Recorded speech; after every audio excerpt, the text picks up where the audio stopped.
जय हिंद दोस्तों, सैनिक समाचारों में आपका हार्दिक स्वागत है। सबसे पहले आज शाम की बड़ी 5 खबरें, यानी फायरिंग रेंज में बड़ा हादसा, 3 जवान शहीद, एक बड़ा ब्लास्ट हुआ दोस्तों। और मैं बात करूंगा सेना के बड़े अधिकारी की विदाई में करोड़ों खर्च और हजारों की मैन पावर लगी है, हो रही है चमचागिरी। आखिर ये कौन सी विदाई, इसके ऊपर उठे हैं सवाल। और बात करूंगा ये संसद के अंदर अब क्या हो रहा है, कुश्ती खेल रहे नेताजी और सीधा कह रहे हैं कि गली गली में शोर है और नरेंद्र मोदी चोर है। यानी दोस्तों ये इनके ऊपर जिम्मेदारी क्या है और खेल क्या खेल रहे हैं। और मैं बात करूंगा एक्सर्समैन का मिले दर्जा, आपको ग्रेचुटी मिलती है, आपको कैंटीन कार्ड मिलता है, आपको ईसीएचएस कार्ड मिलता है, एक्सर्समैन का दर्जा क्यों नहीं मिले।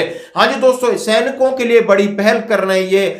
एयरफोर्स से रिटायर्ड है, इनसे सीधी मेरी बात हुई है, सैनिक जुड़ सकते हैं और एक्सर्समैन का दर्जा चाहिए ताकि न रोजगार और नौकरी में आरक्षण मिले। और मैं बात करूंगा मेरा दादा कभी जंग नहीं हारा और ये जंग भी जीतेगा, आखिर पोता अपने फौजी दादा के लिए क्यों लगा रहा है गुहार। तो दोस्तों खबरें करते हुए साथ से सबसे पहले मैं बात करूंगा बीकानेर, आपने सुना होगा, और महाजन फील्ड फायरिंग रेंज जो आप हमेशा जानते हो, वहां पर आर्टिलरी फायरिंग रेंज है, आर्मड का रेंज है। वहां फायरिंग रेंज में बड़ा एक बम, अचानक एक तोप का गोला फटता है, 2 सैनिकों की मौत हो जाती है और हड़कंप मच जाता है। आज से 2 दिन पहले भी एक हवलदार जो गनर नंबर 1 था उसके साथ ऐसा हुआ।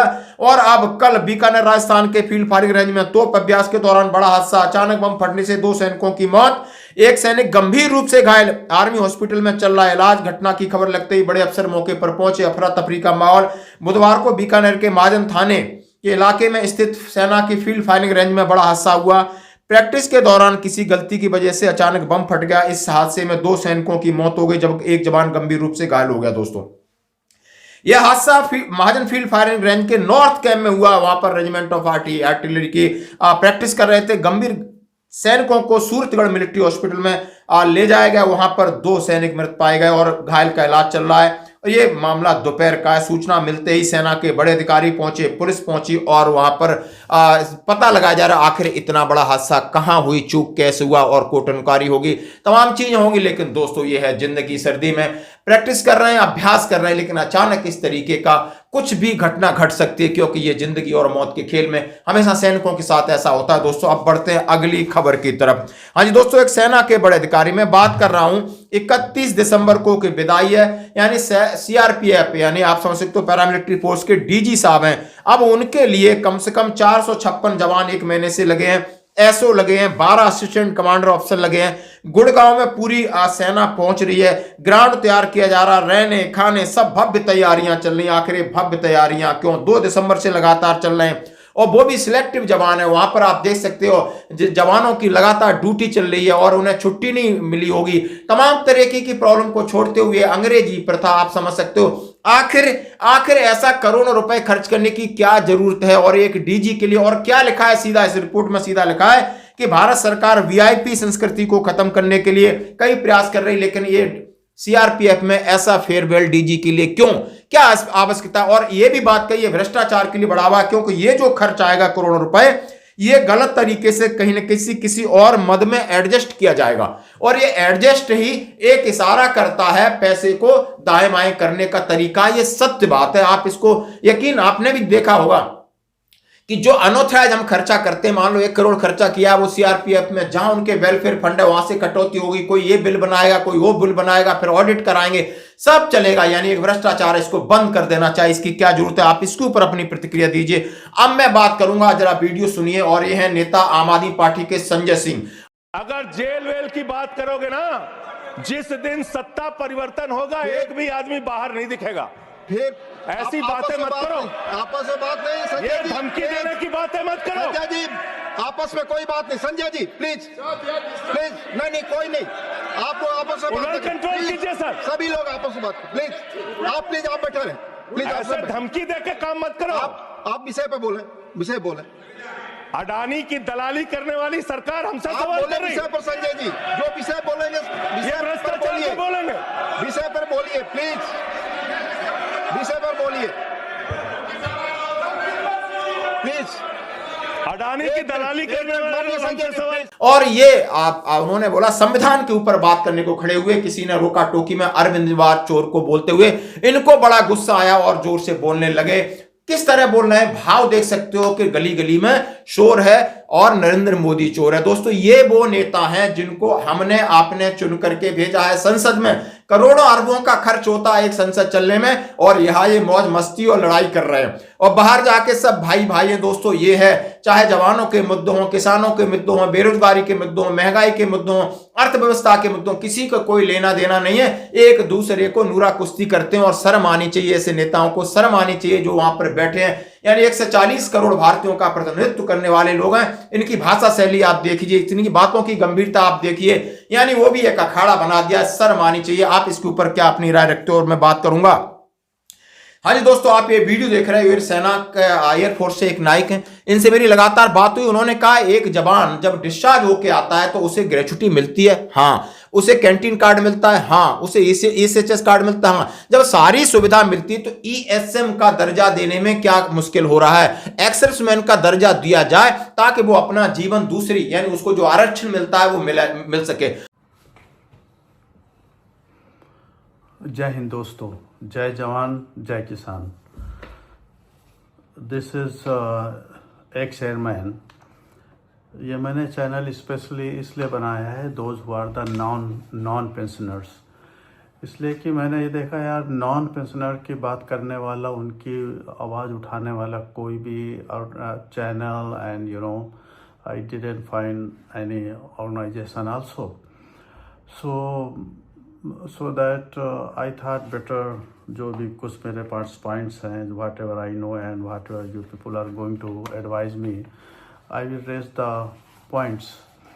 एक तो हम लोग नॉन पेंशनर हैं, तो फर्स्ट प्रायोरिटी तो है पेंशन वाली, that is some other issue that we will talk discuss letter.